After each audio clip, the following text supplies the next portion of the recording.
شروع کرتا ہوں میں اللہ کے نام سے جو بڑا مہربان نہایت رحم کرنے والا ہے۔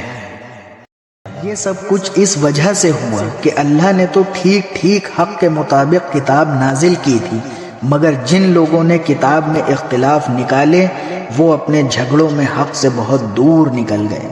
نیکی بس یہی تو نہیں ہے کہ اپنے چہرے مشرق یا مغرب کی طرف کر لو، بلکہ نیکی یہ ہے کہ لوگ اللہ پر، آخرت کے دن پر، فرشتوں پر اور اللہ کی کتابوں اور اس کے نبیوں پر ایمان لائیں، اور اللہ کی محبت میں اپنا مال رشتہ داروں، یتیموں، مسکینوں، مسافروں اور سائلوں کو دیں، اور غلاموں کو آزاد کرانے میں خرچ کریں، اور نماز قائم کریں اور زکوٰۃ ادا کریں، اور جب کوئی عہد کر لیں تو اپنے عہد کو پورا کرنے کے لیے تیار رہیں، اور تنگی اور تکلیف میں نیز جنگ کے وقت صبر اور استقامت سے کام لیں۔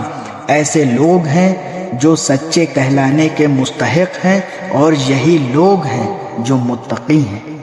اے ایمان والوں، جو لوگ جان بوجھ کر ناحق قتل کر دیے جائیں ان کے بارے میں تم پر قصاص کا حکم فرض کر دیا گیا ہے۔ آزاد کے بدلے آزاد، غلام کے بدلے غلام، اور عورت کے بدلے عورت ہی کو قتل کیا جائے۔ پھر اگر قاتل کو اس کے بھائی یعنی مقتول کے وارث کی طرف سے کچھ معافی دے دی جائے تو معروف طریقے کے مطابق خون بہانے کا مطالبہ کرنا وارث کا حق ہے، اور اسے خوشی اسلوبی سے ادا کرنا قاتل کا فرض ہے۔ یہ تمہارے پروردگار کی طرف سے ایک آسانی پیدا کی گئی ہے اور ایک رحمت ہے۔ اس کے بعد بھی کوئی زیادتی کرے تو وہ دردناک عذاب کا مستحق ہے۔ اور اے عقل رکھنے والوں، تمہارے لیے قصاص میں زندگی کا سامان ہے، امید ہے کہ تم اس کی خلاف ورزی نہیں کرو گے۔ تم پر فرض کیا گیا ہے کہ اگر تم میں سے کوئی اپنے پیچھے مال چھوڑ کر جانے والا ہو تو جب اس کی موت کا وقت قریب آ جائے تو وہ اپنے والدین اور قریبی رشتہ داروں کے حق میں دستور کے مطابق وصیت کرے۔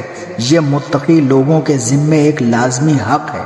پھر جو شخص اس وصیت کو سننے کے بعد اس میں کوئی تبدیلی کرے گا تو اس کا گناہ ان لوگوں پر ہوگا جو اس میں تبدیلی کریں گے۔ یقین رکھو کہ اللہ سب کچھ سنتا جانتا ہے۔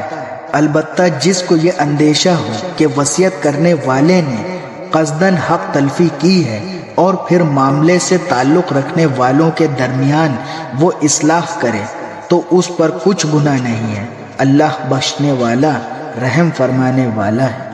اے ایمان والوں، تم پر روزے فرض کر دیے گئے ہیں جس طرح تم سے پہلے لوگوں پر فرض کیے گئے تھے، تاکہ تمہارے اندر تقوی پیدا ہو۔ گنتی کے چند دن روزے رکھنے ہیں، پھر بھی اگر تم میں سے کوئی شخص بیمار ہو یا سفر پر ہو تو وہ دوسرے دنوں میں اتنی ہی تعداد پوری کر لے، اور جو لوگ اس کی طاقت رکھتے ہوں وہ ایک مسکین کو کھانا کھلا کر روزے کا فدیہ ادا کریں۔ اس کے علاوہ اگر کوئی شخص اپنی خوشی سے کوئی نیکی کرے تو یہ اس کے حق میں بہتر ہے، اور اگر تم کو سمجھ ہو تو روزے رکھنے میں تمہارے لیے زیادہ بہتری ہے۔ رمضان کا مہینہ وہ ہے جس میں قرآن نازل کیا گیا، جو لوگوں کے لیے سراپا ہدایت اور ایسی روشن نشانیوں کا حامل ہے جو صحیح راستہ دکھاتی اور حق و باطل کے درمیان دو ٹوک فیصلہ کر دیتی ہے۔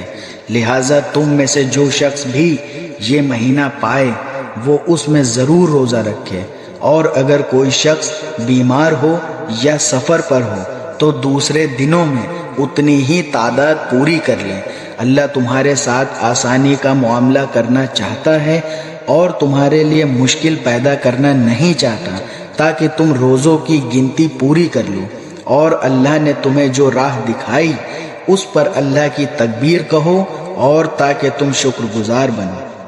اور اے پیغمبر، جب میرے بندے آپ سے میرے بارے میں پوچھیں تو آپ ان سے کہہ دیجئے کہ میں اتنا قریب ہوں کہ جب کوئی مجھے پکارتا ہے تو میں پکارنے والے کی پکار سنتا ہوں، لہٰذا وہ بھی میری بات دل سے قبول کریں اور مجھ پر ایمان لائیں تاکہ وہ راہ راست پر آ جائیں۔